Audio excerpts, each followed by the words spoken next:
Bonjour, je vais parler du deuxième épisode de Star Trek Discovery. Alors, épisode intéressant qui renoue un petit peu avec, on va dire, l'exploration. Parce que dans la saison 1, quand même, c'était essentiellement une période de guerre. Alors, on découvrait parfois de nouvelles choses, mais c'était une période de guerre. Là, ils ont pas la guerre comme pression. Ils sont à la recherche de quelque chose. Donc déjà, de base, c'est un peu plus de l'exploration, vu qu'ils sont à la recherche de ce signal et de ce qu'est ce signal. Et là, plus particulièrement, ils arrivent sur une planète avec des humains qui datent de la Troisième Guerre mondiale. Je sais plus la date qu'ils donnent, je crois que c'est 2050 et quelques, la Troisième Guerre mondiale. C'est dans pas si longtemps que ça, finalement, hein. Et du coup, voilà, ils découvrent une colonie humaine qui a aucune raison d'exister là. Aussi, ils réutilisent le réacteur de Discovery. Honnêtement, je pensais qu'ils allaient plus jamais l'utiliser. En plus, il y a Stamets qui était censé partir. Je pensais qu'ils allaient complètement oublier la technologie et la mettre de côté. Non, ils la réutilisent. Ils pensent à la réutiliser. Il y a même, c'est Lily qui essaie de créer une nouvelle manière d'utiliser ce moteur pour ne pas avoir utilisé Stamets. D'ailleurs, Lily, on peut en parler, c'est très court. Mais dès qu'elle se réveille dans l'infirmerie, sa nouvelle camarade, là, j'étais convaincu que c'était une hallucination. Et à la fin, oui, c'est une hallucination. Alors, je me demande s'ils vont utiliser ça pour aller un peu plus loin dans le thème, parce que là, il y a un gros thème religieux, très clairement.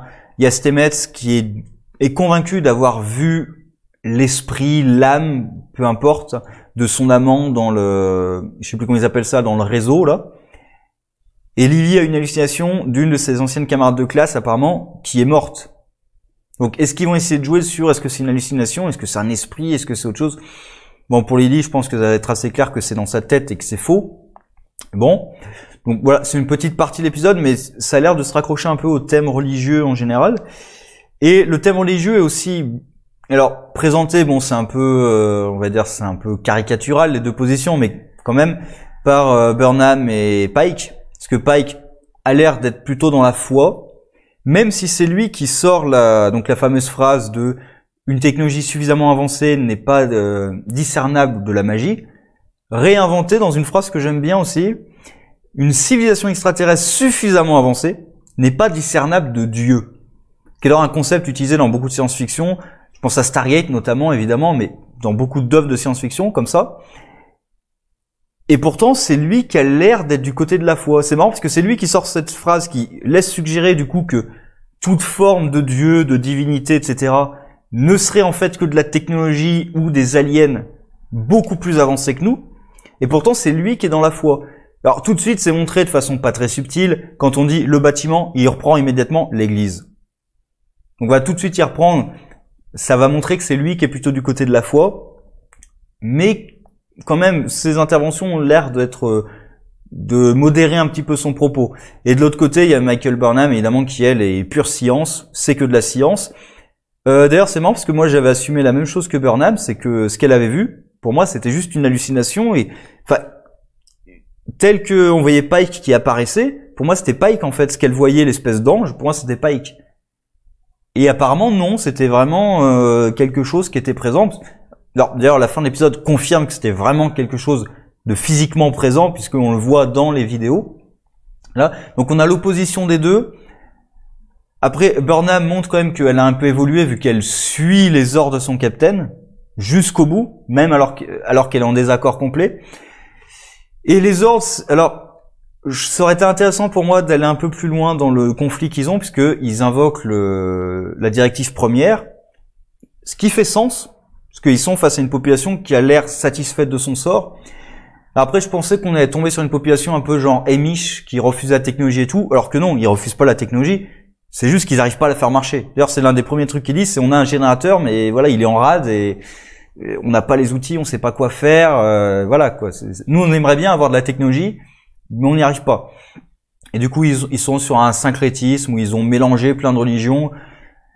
Ça m'amuse parce qu'il y avait une histoire, je sais plus, c'était un roi de je sais plus quoi qui justement tous les matins priait chaque dieu et Bouddha, il priait Bouddha, il priait Allah, Yahvé, etc. Au cas où il se trompe. Comme ça, il les prie tous.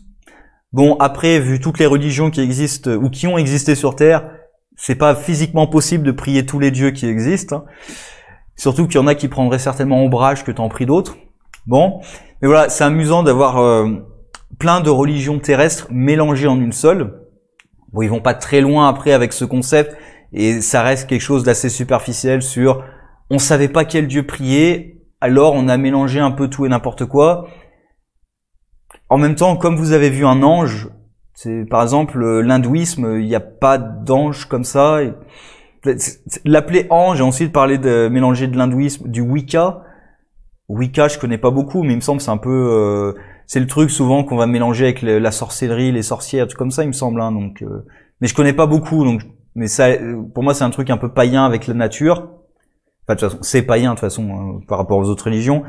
Et pareil, le bouddhisme, il n'y a pas d'ange particulièrement, donc voilà, il y a un petit peu un truc d'utiliser l'iconographie chrétienne, en tout cas. Voilà, abrahamique général, hein, islam, judaïsme, christianisme, avec cet ange, et après mélanger d'autres religions avec.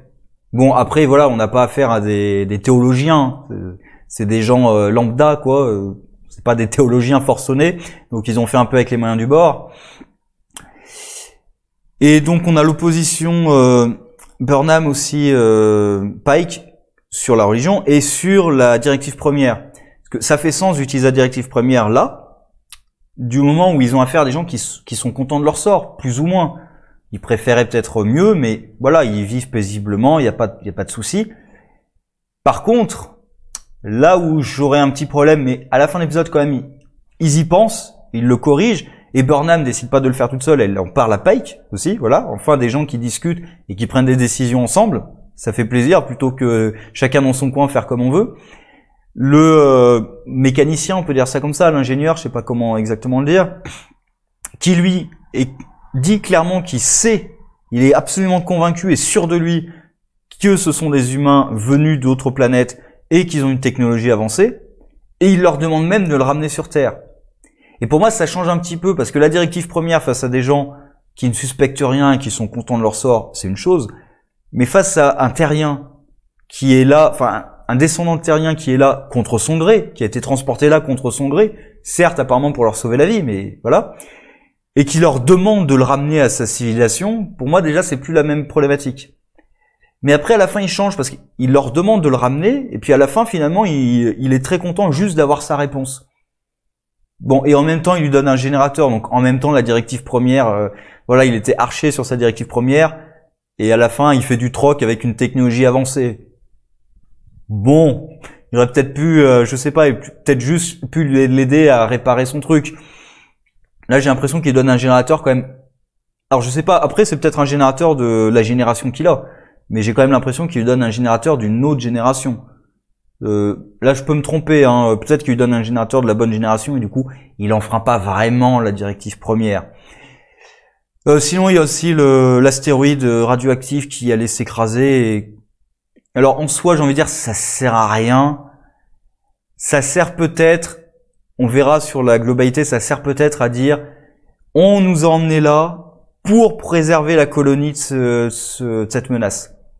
Mais en même temps, une force, que ce soit extraterrestre, mystique, je pense pas que ce soit mystique, mais une force extraterrestre qui est capable de transporter dans une zone inexplorée et même inaccessible avec le warp.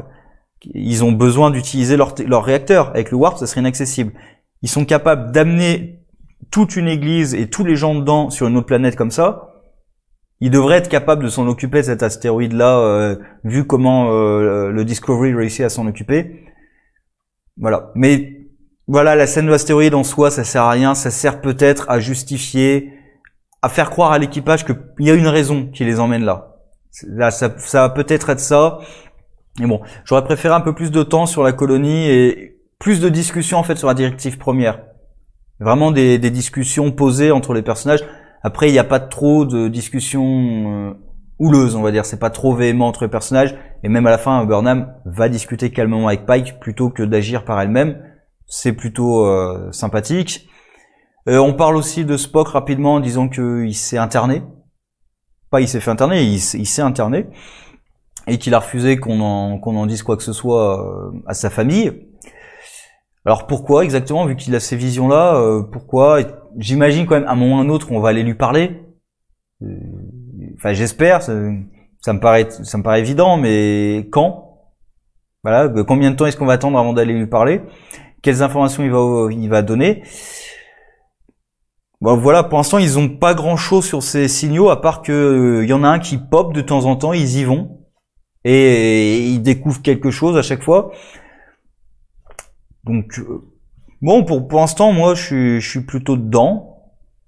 Il y a des questionnements intéressants sur la religion à mener avec la technologie. Voilà, à suivre, ça peut être vraiment bien fait si s'il continue comme ça.